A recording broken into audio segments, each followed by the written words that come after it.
Hello aspirants, welcome to AKSIS Academy Daily Current Affairs. So, in a local self-government can be explained as an exercise in democratic decentralization. So, democratic decentralization ante adhikara vikendrikarana antam kada atlane ikkada ప్రజాస్వామ్యక వికేంద్రీకరణ ఇదే స్థానిక ప్రభుత్వాల యొక్క ముఖ్య ఉద్దేశం. ఇంకా ఈ రోజు టాపిక్ హ్యూమన్ డెవలప్మెంట్ ఇండెక్స్ మానవ అభివృద్ధి సూచిక. ముందుగా దీని గురించి చెప్పుకొని బ్యాక్గ్రౌండ్ దెన్ మనం టాపిక్లోకి వెళ్దాం. సాధారణంగా ఆర్థిక వ్యవస్థలు అభివృద్ధి చెందేటప్పుడు లేదా ఆర్థిక వ్యవస్థలు వృద్ధి అంటే ఈ ఎకనామిక్ ప్రోగ్రెస్ అయ్యేటటువంటి తరుణంలో జీడిపి అనేటటువంటిది చాలా ఎక్కువ ప్రాచుర్యం పొందింది వరల్డ్లో. అంటే ఒక దేశం ఒక సంవత్సర కాలంలో ఉత్పత్తి చేసేటటువంటి అంతిమ వస్తు సేవల విలువ. అయితే ప్రతి దేశము కూడా వాళ్ళ ఆర్థిక స్థితిని జీడిపితో లెక్కబెట్టుకోవడం ప్రారంభించాయి. ఇది ఎప్పటి నుంచి రెండవ ప్రపంచ యుద్ధం తర్వాత నుంచి కూడా ఇదే జరుగుతుంది. అయితే కొంతమంది ఆర్థికవేత్తలు ఏం ప్రశ్నించారంటే ఈ జీడిపి అనేటటువంటిది ఒక ఆర్థిక వ్యవస్థ అభివృద్ధిని కూడా సూచించగలదా అంటే ఇక్కడ రెండు మాటలు వచ్చాయి, గ్రోత్ డెవలప్మెంట్.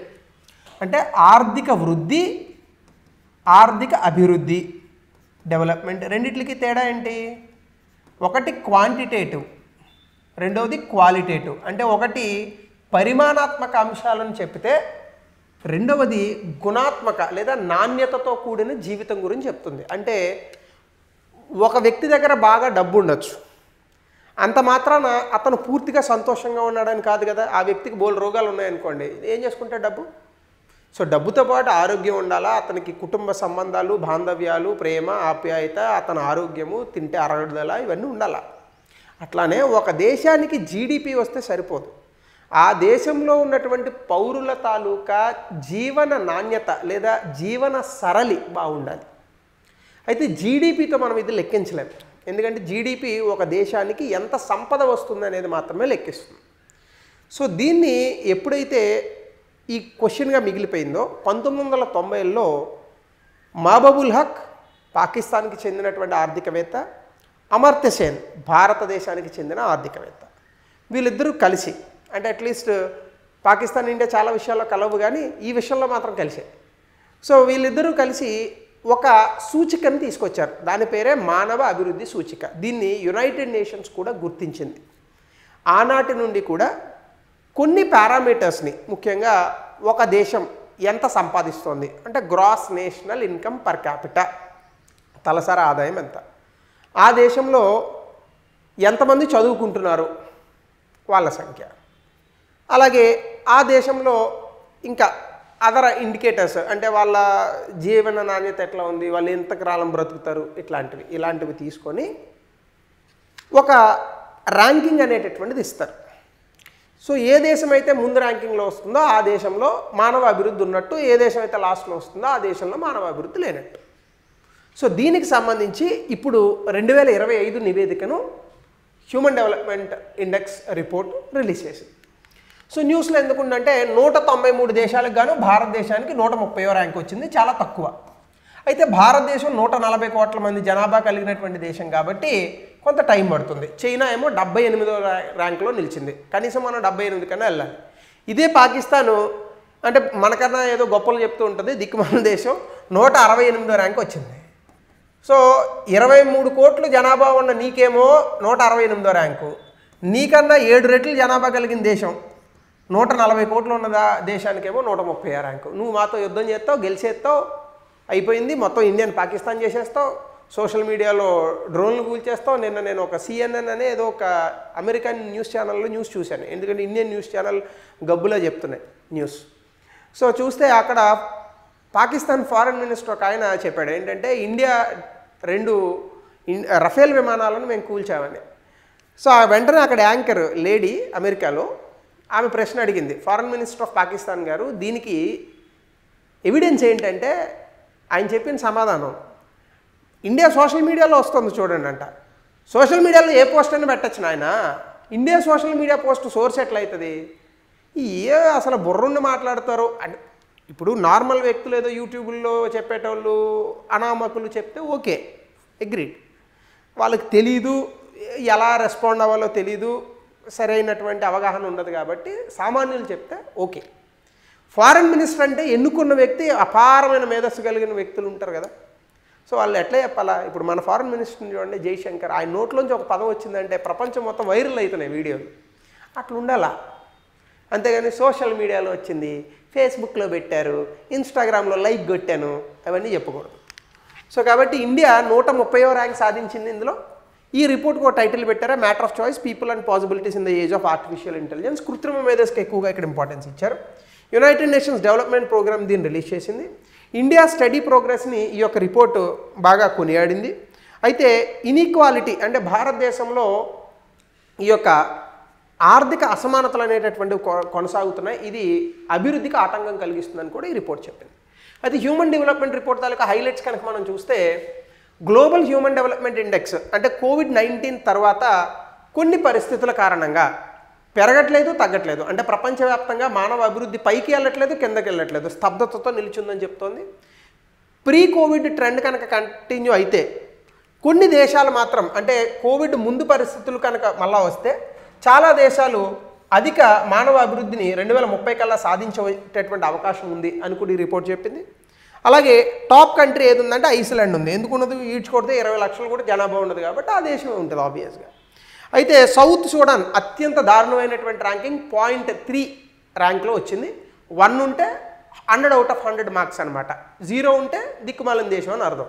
సో అట్లా సౌత్ సూడాన్కి 0.3 ర్యాంక్ ఇచ్చారు. గ్లోబల్ ఇన్ఈక్వాలిటీ కనుక మనం చూస్తే ప్రపంచంలో సంపద ఉన్నటువంటి వ్యక్తులు అలాగే ప్రపంచంలో పేదవాళ్ళు వీళ్ళిద్దరి మధ్య ఉన్నటువంటి గ్యాప్ చాలా ఎక్కువగా పెరుగుతుందట. అలాగే అధికంగా మానవ అభివృద్ధి ఉన్నటువంటి దేశాలు ఇంకా అడ్వాన్స్ అవుతున్నాయి, అలాగే తక్కువగా మానవ అభివృద్ధి ఉన్నటువంటి దేశాలు కొంత అభివృద్ధి అనేటటువంటి దాంట్లో స్తబ్దతను ఫేస్ చేస్తున్నాయని కూడా ఈ రిపోర్ట్ చెప్పింది. ఆర్టిఫిషియల్ ఇంటెలిజెన్స్కి సంబంధించి ప్రతి 5 మందిలో ఒకరు కృత్రిమ మేధస్సుకు సంబంధించినటువంటి టూల్స్ని వాడుతున్నారని చెప్పింది. అలాగే 60% ఆఫ్ ద సర్వేడ్ పీపుల్ అంటే 60% మంది సర్వే చేసిన వాళ్ళలో 60% మంది ఆర్టిఫిషియల్ ఇంటెలిజెన్స్ ద్వారా కొత్త ఉపాధి అవకాశాలు వస్తాయని భావిస్తున్నారట. అట్లానే 50% మంది ఆర్టిఫిషియల్ ఇంటెలిజెన్స్ ఉన్న ఉద్యోగాలను తీసుకుపోతుందని కూడా భయపడుతున్నారు ఈ రిపోర్ట్ ప్రకారం. కాబట్టి ఇవన్నీ కూడా మీరు మెయిన్స్లో సబ్స్టాంటియేట్ చేయడానికి పాయింట్స్గా రాసేటటువంటి అవకాశం ఎక్కువగా ఉంది. అలాగే దీనికి సంబంధించి ర్యాంకులను కనుక మనం చూస్తే ఐస్లాండ్, తర్వాత నార్వే, స్విట్జర్లాండ్, డెన్మార్క్, మీరు అన్ని ఏ దేశాలైనా తీసుకోండి, జనాభా చాలా తక్కువ ఉన్న దేశాలు. జర్మనీ కొంచెం పర్వాలేదు. తర్వాత యునైటెడ్ స్టేట్స్ ఆఫ్ అమెరికా చాలా అద్భుతంగా 17వ స్థానంలో నిలిచింది. 33 కోట్ల జనాభాతో 17వ స్థానంలో నిలిచిందంటే అది ఖచ్చితంగా అమెరికాలో ఉన్నటువంటి ఆ సంపద కానీ వాళ్ళకు ఉన్నటువంటి ప్రభుత్వము అభివృద్ధి పట్ల అక్కడ ఉన్న రాజకీయ నాయకులు కానీ ప్రభుత్వ ఉద్యోగులు పడేటటువంటి తపన కానీ ఆ దేశాన్ని అద్భుతమైన స్థితిలో నిలిపాయి. సో ఖచ్చితంగా అది మన దేశంలో కొంత తగ్గింది కాబట్టి 0.68 ఉంది, కానీ నెక్స్ట్ ఇయర్ చాలా అద్భుతమైనటువంటి ర్యాంకింగ్ వచ్చే అవకాశం ఉంది. 0.7 దాటితే హై డెవలప్డ్ కాకపోయినా మిడిల్ కన్నా పైన డెవలప్మెంట్ ఉండే కంట్రీస్ అందులో వేస్తారు. ఇండియా ర్యాంకింగ్ 2022లో 133 ఉంటే 3 ర్యాంకులు మెరుగుపరుచుకున్నాం, 130. 23వ రిపోర్టు 2023కి సంబంధించిన రిపోర్ట్ 2025లో ఇస్తారు. సో గతంలో 0.67 ఉన్నది 0.68కి వచ్చాం. మీడియం హ్యూమన్ డెవలప్మెంట్ అనేటటువంటి కేటగిరీలో భారతదేశం రానుంది. 7.07 కనుక దాటగలిగితే చాలా అద్భుతంగా మీడియం హ్యూమన్ డెవలప్మెంట్ కేటగిరీలోకి వెళ్తుంది. ఇండియా కన్నా బెటర్గా చైనా 78వ ర్యాంకు, శ్రీలంక 89వ ర్యాంకు, భూటాన్ 125వ ర్యాంకు, బంగ్లాదేశ్ మనతో పాటు 130వ ర్యాంకులో నిలిచింది. ఇండియా కన్నా తక్కువగా Nepal, Myanmar, Pakistan 168. So progress in key areas, ఏ ప్రాంతాల్లో మనకు అద్భుతమైన ప్రోగ్రెస్ వచ్చిందా అంటే 1990లో సగటు జీవన ఆయుర్దాయం 58 సంవత్సరాలు ఉంటే 72 సంవత్సరాలకి వెళ్ళింది. ఇందులో చాలా అద్భుతమైన కార్యక్రమాలు ఉన్నాయి. National health machine, Ayushman Bharat, జననీ సురక్ష యోజన, పోషణ అభియాన్, ఇలాంటి ప్రభుత్వ కార్యక్రమాలన్నీ కూడా చాలా అద్భుతంగా పనిచేస్తున్నాయి. అలాగే ఎడ్యుకేషన్ కనుక మనం చూస్తే ఎక్స్పెక్టెడ్ ఇయర్స్ ఆఫ్ స్కూలింగ్, కనీసంలో కనీసం చదువు 13 సంవత్సరాల వరకు చదువుతున్నారు. గతంలో అది 8.2 ఉండేది. ఇది రైట్ టు ఎడ్యుకేషన్ మనం తెచ్చినటువంటి ప్రాథమిక హక్కులో భాగంగా తీసుకొచ్చాం. అలాగే నేషనల్ ఎడ్యుకేషన్ పాలసీ, సమగ్ర శిక్ష అభియాన్, వీటి కారణంగా నేషనల్ ఇన్కమ్ కూడా, అలాగే తలసరి ఆదాయం అనేటటువంటిది $2,000 ఉన్నది ఇప్పుడు $9,000కి దాదాపుగా 2023లో పెరిగింది. ఇది ఇంకా పెరగాలి, $16,000 $17,000 అయితే ఇంకా అద్భుతంగా ఉంటుంది. అలాగే పోవర్టీ రిడక్షన్ కనుక మనం చూస్తే బహుముఖ పేదరికంలో 13 కోట్ల మందిని పేదరికం నుంచి బయటపడేసాం దాదాపుగా 6 సంవత్సరాల కాల వ్యవధిలో. అలాగే ఆర్టిఫిషియల్ ఇంటెలిజెన్స్కి సంబంధించి అంటే కృత్రిమ మేధస్సుకు సంబంధించి ఇండియాలో చాలా అద్భుతమైనటువంటి కృత్రిమ మేధస్సుని వాడుతున్నారు. మీరు కనుక ఇప్పుడు ఫేస్బుక్ అండ్ ఇన్స్టాగ్రామ్ ఇట్లాంటివి చూస్తే అసలు పాకిస్తాన్ వార్ మొదలైన తర్వాత అనేక రకాలుగా ఆర్టిఫిషియల్ ఇంటెలిజెన్స్ వీడియోస్ ఇవి తెగొచ్చేస్తున్నాయి అసలు. అలాగే 20% ఇండియాలో ఉన్నటువంటి ఆర్టిఫిషియల్ ఇంటెలిజెన్స్ రీసెర్చర్స్ ఇప్పుడు ఇండియాలోనే ఉన్నారు. సో ఇది చాలా గొప్ప విషయం. దీనివల్ల కొత్తగా అంకుర పరిశ్రమలు వచ్చేటటువంటి అవకాశం ఉంది. అయితే ఇన్ఈక్వాలిటీ కూడా మీరు చూస్తే హెచ్డిఐలో 30% తగ్గిందట. ఈ ప్రాంతంలో ఇదే అత్యధికం అని చెప్తున్నారు. కానీ భారతదేశంలో ఇంకా ఈ జెండర్ డిస్పారిటీ అంటే స్త్రీలకు సంబంధించి స్త్రీలకి పురుషులకి మధ్య ఉన్నటువంటి ఈ భేదాలు ఏవైతే ఉన్నాయో అవి కొంత ఇబ్బందికరంగా ఉన్నాయి. ఫీమేల్ లేబర్ పార్టిసిపేషన్ రేట్ 41% మాత్రమే ఉంది. పొలిటికల్ రిప్రజెంటేషన్ మనం రిజర్వేషన్లు ఇస్తున్నాం. మధ్యప్రదేశ్ లాంటి రాష్ట్రాలు అయితే 50% స్థానిక ప్రభుత్వాల్లో రిజర్వేషన్స్ ఇచ్చాయి. కానీ వాటిని అందుకోవడానికి స్త్రీలు ఇంకా సిద్ధంగా లేరు. అలాగే 106వ కాన్స్టిట్యూషనల్ అమెండ్మెంట్ యాక్ట్ మనము ఉమెన్ పార్లమెంట్లో 1/3 లెజిస్లేచర్స్ని మనము ఇచ్చాము. సో ఇది కూడా కరెక్ట్గా వాడుకునేటటువంటి పొలిటీషియన్స్ అనేటటువంటి వాళ్ళు రావాలి ఎక్కువగా. అట్లాగే దీనికి సంబంధించి ఇండియాలో గతంలో వచ్చినటువంటి చేంజెస్ కనుక మనం చూస్తే ఇండియా ర్యాంక్ 130, హెచ్డిఏ వాల్యూ 67 నుంచి 0.68 పెరిగింది. లైఫ్ ఎక్స్పెక్టెన్సీ 71 గతంలో ఉంటే 72కి వచ్చింది. ఎక్స్పెక్టెడ్ ఇయర్స్ ఆఫ్ స్కూలింగ్ 12.9 నుంచి 9.5, మీన్ ఇయర్స్ ఆఫ్ స్కూలింగ్ 6 నుంచి 6.8, గ్రాస్ నేషనల్ పర్ క్యాపిటల్ $8,000 నుంచి $9,000. సో ఈ రకంగా మనం ఇందులో వచ్చినటువంటి మార్పులు గమనించవచ్చు. మీరు అన్ని రాయాలి. అలాగే ఆర్టిఫిషియల్ ఇంటెలిజెన్స్ ద్వారా ఆర్థిక అభివృద్ధి మానవ అభివృద్ధి ఎలా వస్తుంది అనేది కనుక మనం చూస్తే 70% ప్రపంచవ్యాప్తంగా ఉన్నటువంటి వాళ్ళు ఈ ఆర్టిఫిషియల్ ఇంటెలిజెన్స్ వల్ల ఉత్పాదకత ప్రొడక్టివిటీ పెరుగుతుందని అంచనా వేస్తున్నారు. అలాగే ప్రతిరోజు మనం చేసేటటువంటి ఆటోమేటిక్ టాస్క్లు ఏవైతే ఉంటాయో డైలీ టాస్క్ రొటీన్ టాస్క్ని ఈ కృత్రిమ మేధస్సు ఆటోమేషన్ చేస్తుంది. దీనివల్ల తయారీ రంగంలో చాలా సృజనాత్మకత నవకల్పనలు వచ్చే అవకాశం ఉంది. దీనివల్ల జీడిపి చాలా వేగంగా పెరుగుతుందని చెప్తున్నారు. గూగుల్ కూడా ఏం చెప్తుందంటే ఆర్టిఫిషియల్ ఇంటెలిజెన్స్ 33 లక్షల కోట్లు భారత ఆర్థిక వ్యవస్థకి జోడించవచ్చు ఈ అవకాశాలు ఉన్నాయని కూడా చెప్తోంది. అలాగే భారతదేశం 1 ట్రిలియన్ డిజిటల్ ఎకనామీ అవ్వాలని అనుకుంటుంది 2028 కల్లా. సో ఆ దిశగా ఆర్టిఫిషియల్ ఇంటెలిజెన్స్ ఖచ్చితంగా డిజిటల్ ఎకనామీని జీడిపిలో 20% భాగస్వామ్యం చేస్తుందని అంచనా. అలాగే హెల్త్ కేర్కి కొంత యాక్సెస్ కూడా పెంచాలి. ఆర్టిఫిషియల్ ఇంటెలిజెన్స్ వల్ల ఖచ్చితంగా ఈ డయాగ్నోస్టిక్ యాక్యురసీ ఇవన్నీ కూడా పెరుగుతాయి. ఎందుకంటే మనకి ఈ కంప్యూటర్స్లో ఆర్టిఫిషియల్ ఇంటెలిజెన్స్ ఆల్గోరిథమ్స్ చాలా వేగంగా పనిచేస్తున్నాయి. అలాగే ఆంకాలజీలో కనుక మీరు చూస్తే పర్సనలైజ్డ్ ట్రీట్మెంట్ ప్లాన్స్ ఉంటున్నాయి. ఆర్టిఫిషియల్ ఇంటెలిజెన్స్ వల్ల క్లినిక్ వర్క్ ఫ్లోస్ కానీ లేదా మన వనరుల కేటాయింపు కానీ అలాగే టెలిమెడిసిన్స్ కానీ ఫోన్లోనే ఇప్పుడు డాక్టర్ అపాయింట్మెంట్ తీసేసుకొని మనం మాట్లాడేసి మన టెస్ట్లు ఇవన్నీ అన్నీ కూడా డయాగ్నోస్ అయిపోతున్నాయి.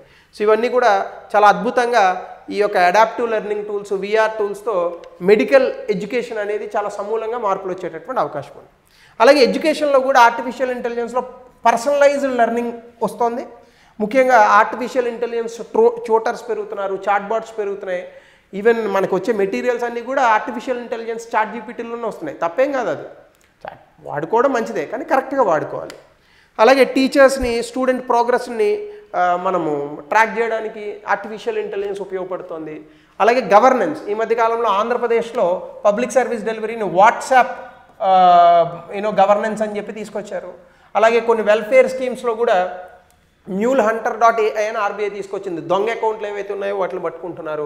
అలాగే భాషిని ప్రాజెక్ట్ అని చెప్పేసి మల్టీలింగ్వల్ గవర్నెన్స్ 28 భాషల్లో ఎన్నిటిలోనో పరిపాలన అందించేటటువంటి ప్రోగ్రామ్స్ చేస్తున్నారు.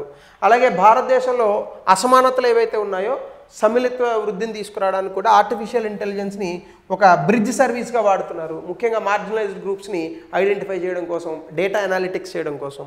అలాగే హ్యూమన్ సెంటర్డ్ ఏఐ డిజైన్స్ వల్ల కూడా మనకి ఈ అసమానతలు తగ్గే అవకాశం ఉంది. ఎందుకంటే ఆర్టిఫిషియల్ ఇంటెలిజెన్స్ అనేటటువంటిది ఈ నార్మల్ కంప్యూటర్ ప్రోగ్రామ్స్ కన్నా కూడా చాలా వేగంగా అనాలిటిక్స్ చేయగలదు, చాలా వేగంగా రిజల్ట్ ఇవ్వగలదు.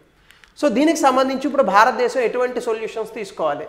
106th అమెండ్మెంట్ తీసుకొచ్చాం. దీన్ని అద్భుతంగా ఇంప్లిమెంట్ చేయాలి. దీనివల్ల జెండర్ ఈక్వాలిటీలో కొంచెం తగ్గే అవకాశం ఉంది, ఇన్ఈక్వాలిటీ. అలాగే ఉమెన్ ఆంట్రప్రినర్షిప్ అంటే స్త్రీలలో ఈ పారిశ్రామికవేత్తలను పెంచాలి. దీనికి సంబంధించి కొన్ని ప్రోగ్రాంలు కూడా తీసుకొచ్చాం. Mudra Yojana, stand up India, digital freelance platforms. అలాగే women work force participation rate, తల్లిదండ్రులు కూడా ఆడవాళ్ళని ఎక్కువగా చదివించాలి, ఉద్యోగాలు సంపాదించే ప్రయత్నం చేయాలి. భర్త భార్య ఇద్దరూ సంపాదిస్తే అద్భుతంగా ఉంటుంది కదా ఇల్లు ఒక్కల సంపాదన కన్నా. అలాగే ఫ్లెక్సిబుల్ జాబ్స్, క్రచెస్ సపోర్ట్స్, స్కిల్లింగ్స్ ఇవన్నీ ఇవ్వాలి. ఆడవాళ్ళకు కొన్ని ఇబ్బందులు ఉంటాయి. పిల్లలు పుట్టినటువంటి సమయంలో వాళ్ళకి పాలు ఇవ్వడానికి కానీ ప్రతి ఆఫీస్లో క్రచీ ఫెసిలిటీస్ ఉండాలి. అలాగే స్టెమ్ ప్రమోషన్, దీనికోసం ఆల్రెడీ విజ్ఞాన్ జ్యోతి ఇట్లాంటి ప్రోగ్రాములు తెచ్చాం, వాటిని బెటర్గా ఇంప్లిమెంట్ చేయాలి. అలాగే లీగల్ మెజర్స్ కూడా, జెండర్ బేస్డ్ వైలెన్స్ ఇంకా ఉంది మన దేశంలో, ముఖ్యంగా కొంచెం ఈ ఆల్కహాలిస్ట్ వీళ్ళంతా ఎక్కువగా జెండర్ బేస్డ్ వైలెన్స్, కొంత సాడిస్టిక్ పీపుల్ ఉంటారు. సో వీళ్ళ నుంచి, అలాగే చైల్డ్ మ్యారేజెస్, ఇంకా చైల్డ్ మ్యారేజెస్ ఏందండి 2025లో కూడా. సో అలాగే వర్క్ ప్లేస్లో ఆడవాళ్ళని డిస్క్రిమినేట్ చేయడం, ఇవన్నీ తగ్గాల. సో దీనివల్ల మనకి ఖచ్చితంగా ఇంకా బెటర్గా ఉమెన్ పార్టిసిపేషన్ పెరుగుతుంది. దీనికోసం మనం నిర్భయ ఫండ్, వన్ సెంటర్స్ ఇట్లాంటివి తీసుకొచ్చాం. వీటిని ఇంకా ఎంపవర్ చేయాలి. అలాగే ఇన్ఈక్వాలిటీని ట్రాక్ చేయడం కోసం కూడా మనం చూస్తే జీనీ కోఎఫిషియంట్ అని ఉంటుంది. భారతదేశంలో ఎకనామిక్ ఇన్ఈక్వాలిటీని ట్రాక్ చేయడానికి దీన్ని వాడతారు, ప్రపంచవ్యాప్తంగా కూడా వాడతారు. ఇది 0.4 ఇచ్చింది, అంటే చాలా ఎక్కువగా ఇన్ఈక్వాలిటీ ఉంది, తగ్గాల, ఇంత ఎక్కువ ఇన్ఈక్వాలిటీ ఉండకూడదు. అలాగే ఇంక్లూజివ్ స్కీమ్స్ కొన్ని ఉన్నాయి, ఎంఎన్ఆర్ఈజీఏ, జన్ధన్ యోజన ఇట్లాంటివన్నీ కూడా. సో ఇవన్నీ ఇంప్లిమెంట్ చేయాలి. ఇవి మళ్ళీ స్పెషల్గా చెప్పుకోకర్లేదు, మనం చాలాసార్లు చెప్పుకున్నాం వీటిని. అలాగే సస్టైనబుల్ డెవలప్మెంట్ గోల్ 10, 5 ఏమో జెండర్ ఈక్వాలిటీ, 10 ఏమో ఇన్ఈక్వాలిటీ. సో దీనివైపు కూడా మనము ఈ కార్పొరేట్ సోషల్ రెస్పాన్సిబిలిటీ, కంపెనీలు ఇచ్చేటటువంటి ఫండ్స్ని వీటిని వాడుకొని సో బ్రహ్మాండంగా డెవలప్మెంట్ ఆస్పెక్ట్స్, ముఖ్యంగా ఉమెన్ సెంట్రిక్ ప్రోగ్రామ్స్ని తీసుకురావాలి. అలాగే హెల్త్ కేర్ ఎడ్యుకేషన్ కూడా హెచ్డిఏ కోసం మనం ఇంప్రూవ్ చేయాలి. ముఖ్యంగా హెల్త్ కేర్లో పబ్లిక్ ఇన్వెస్ట్మెంట్స్ పెట్టాలి. ప్రభుత్వ ఆసుపత్రులు ఘోరంగా ఉంటున్నాయి, వాటిని కొంచెం బాగు చేయాలి. అలాగే యూనివర్సల్ న్యూట్రిషన్ పోషణ అభియాన్తో పేరుతో మొత్తం దేశవ్యాప్తంగా ఈ యొక్క పౌష్టిక ఆహారాన్ని అందించేటటువంటి ప్రయత్నాలు చేయాలి. అలాగే టీచర్ ట్రైనింగ్ ఒకటి ఉండాలి. డిఎస్సి నోటిఫికేషన్ వచ్చేంత వరకు గొడవ చేస్తున్నారు, కానీ పిల్లల్ని కరెక్ట్గా ఎంపవర్ చేయగలుగుతున్నామా? నేను అందరు టీచర్లు అనట్లా. నేను ఈ మధ్యకాలంలో ఒక వీడియో చూశాను, తెలంగాణలోనే ఒక స్కూల్లో ఆయన చిన్న టీచర్, ఆయన నిజంగా ఆడిస్తున్నాడండి పిల్లలకి.